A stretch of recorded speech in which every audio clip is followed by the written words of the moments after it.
নমস্কার, কুণাল ঘোষ। কাঁথিতে রয়েছি আনোয়ার উদ্দিনের নজরুল মেলা। তো নজরুল ইসলামের নামে মেলা, সঙ্গে সুপ্রকাশ গিরি। এসে পড়েছি। মেলা এক প্রস্থ দেখা হয়েছে, কিন্তু এখানে খুব ইন্টারেস্টিং জিনিস, একটা চায়ের দোকান, এবং চায়ের দোকানে নানা রকম চা। কত রকম চা একবার জোরে বলে দাও।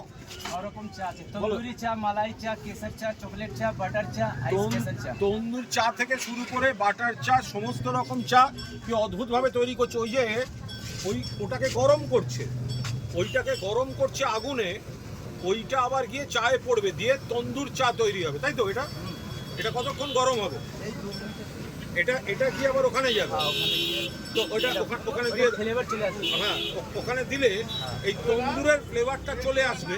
এটা হয়ে যাচ্ছে তন্দুর চা, অর্থাৎ যেটায় খাওয়া হবে সেটাকে পুড়িয়ে চায়ে ফেলা হচ্ছে, তাতে চা উঠবে।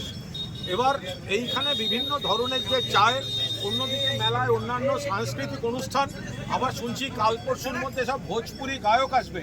বাংলা সংস্কৃতি আছে, তার সঙ্গে হিন্দি ভাষী, তার সঙ্গে নানা রকম আয়োজন, বিরাট মেলা।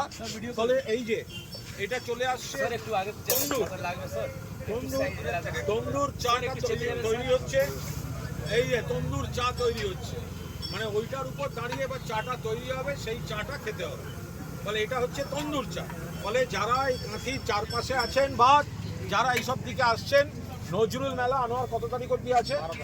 12 তারিখ অবধি মেলা আছে, তার সঙ্গে চায়ের দোকান আছে। চলে আসুন, এই সমস্ত সুন্দর মেলার পরিবেশ এবং এই ইন্টারেস্টিং চা, এটাকে আপনারা এখানে উপভোগ করুন। একবার টেস্ট করে যান এই এত রকম চা, এই চায়েরও নানা রকম অভিজ্ঞতা। ফলে কাঁথির নজরুল মেলা আপাতত আমি রয়েছি, আপনারাও যদি এখনও না এসে থাকেন চটপট চলে আসুন।